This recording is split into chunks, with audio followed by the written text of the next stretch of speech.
Ryan DeGama is a partner with Midtown Mystery, and he specializes in developing brand strategies and narratives that help organizations articulate their mission and connect with their audiences. Ryan is a good friend. He's worked on many projects with Adam Studio, and he's our go-to for this kind of work, which often informs what we do as a design studio. Ryan is also a partner in Adam Studio's No Small Change grant for emerging nonprofits, and he's here with us today to answer a few questions. Thank you for joining, Ryan. Let's do it. First of all, let's hear a bit about how you got into brand strategy and brand storytelling. Yeah, very much by accident, I would say. I was trained as a journalist originally. I worked corporate side for a while. I've spent years writing movies and television shows. And after some combination of all of that, I stumbled into marketing maybe 13 or 14 years ago. Initially, agency side, spent some time at a tech company. And as part of that work, I started, especially because at an evolving and regularly pivoting tech company, you tend to go through repeated thinks of your positioning, your messaging, your audiences, your value propositions. I got really familiar with that process. And so when I ended up working on my own over the last 10 years, that just became something that really sewed up all the work I'd done learning storytelling as a screenwriter and as a journalist, but then tying it also into the marketing side as well too. So it was a natural evolution, but it certainly wasn't a planned one. That's great. Can you explain to people who might not be familiar with the terms, like what is brand strategy, what is brand storytelling, or any other definitions you want to help get out of the way? Yeah, and I think we could clutter this with too much detail, but I think because these terms are not shared terms amongst everybody, even who does the work, but at its core, what we're trying to do with the brand strategy process as we define it is get to a point of clarity. Clarity about what your organization is, who you serve, how you talk about yourself, why you're special and different, how you relate to the other organizations, competitive or not, in your ecosystem. And as part of that process, get everybody internally in your organization on side with this is the story we're going to tell when we go to market, Mhm. or when we relaunch our nonprofit, or when we update our brand or rebrand the organization. So I think the value is twofold. One is really about clarity about what to say to who, where to put investments and what not to do.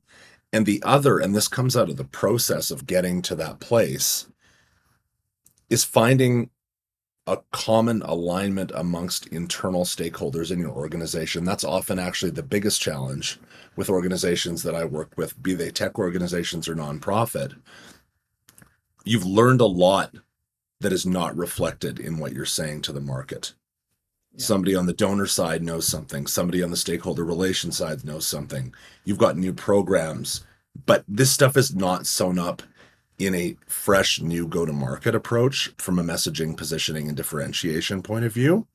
So what we do is we try and get clarity and we try and get everybody on side with that clarity so you can run when we're done working with you. Yeah. And from our perspective, from the design side of things, if we don't Mm. have that foundational work, it's very hard for us to design something that isn't just pretty pictures, that actually does attempt to represent what an organization is visually and get that personality across. So it's very helpful to us as well. Yeah, I'm very conscious that the work I do is often your team is sitting waiting for some of it to move visually. They can get to work visually. Totally. Yeah. So how do you go about doing this? It's a big project. It's often a synthesis project because a lot of the information exists inside your organization in different places. So we go through a review of your organization, the competitive or collaborative landscape in which you work. We look at all your materials and we talk to all the major stakeholders in your organization. It's a really deep dive from our point to gather all that information. And then, like I say, it's a synthesis activity. We start figuring out from a story perspective, from a positioning perspective, what do we keep? What do we throw away? What's essential? What's extraneous? One of the real challenges with all organizations, be they nonprofit or not, is the temptation to cram too much into a story or a brand. One thing I've learned about storytelling over 20 some or more years of work in it is great stories are really about stripping down to the essence. If you think about any of your favorite movies, they're all very simple stories, almost certainly. Hmm. Complexity is the enemy of understanding in a lot of cases. And so, what we really try and do is say, if we have all this material, all these ideas, all these things we want to talk about, how do they fit into the main line? The one idea or the one core concept that we're going to try and communicate to the market. That's so a lot of it is an exercise in understanding and then distilling. Hmm. Takes about 4 to 6 weeks usually, and it's a pretty intensive collaborative process. And one thing that we do with our clients is we really want to make sure that when we get to a final place on this, everyone who's been consulted and everyone in the organization can look at it and say, yes, that's us. And I feel like my voice was represented in that. We don't download something onto to someone and walk away. We work with them until they feel like it is of them, because that's Hmm. the only way it's going to be successful, or people will immediately deviate from it once it's finished.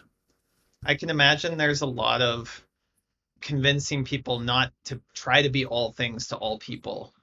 Because if you try to be everything, you're nothing.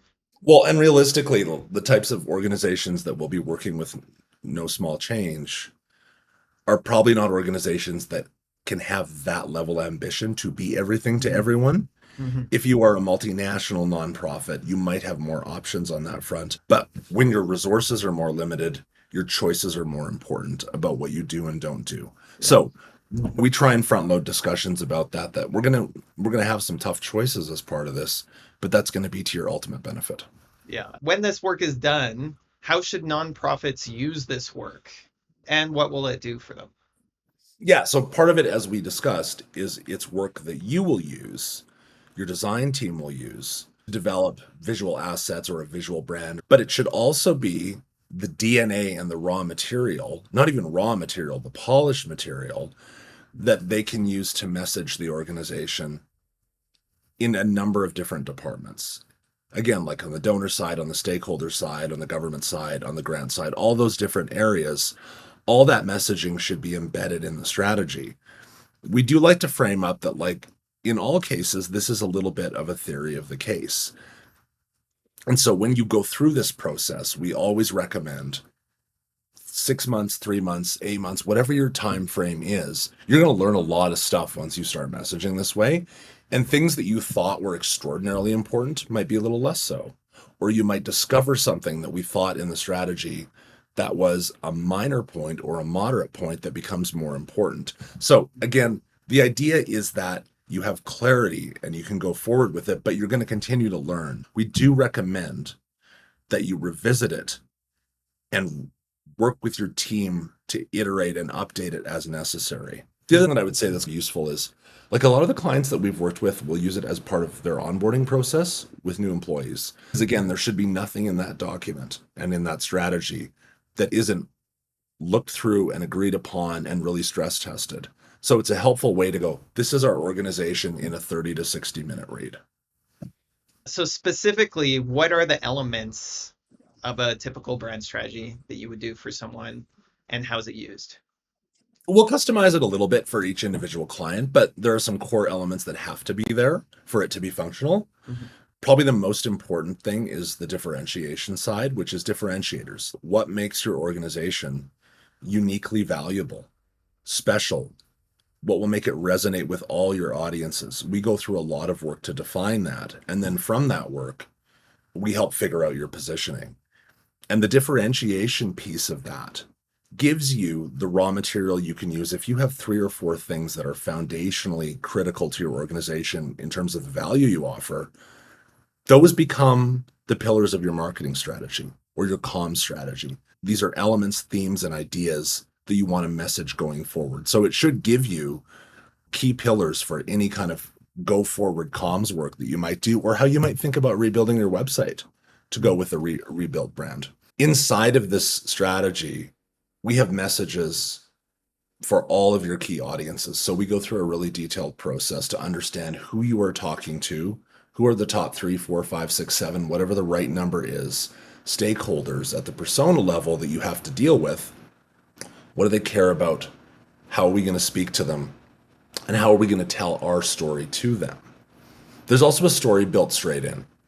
And the story is literally something that is a tool anyone in your organization can use to explain what it is you do. It's amazing how often there are challenges inside of nonprofits and for profit companies where everyone struggles to articulate what the organization does. And I think a lot of people have worked at an organization where you struggle to understand how to tell that story.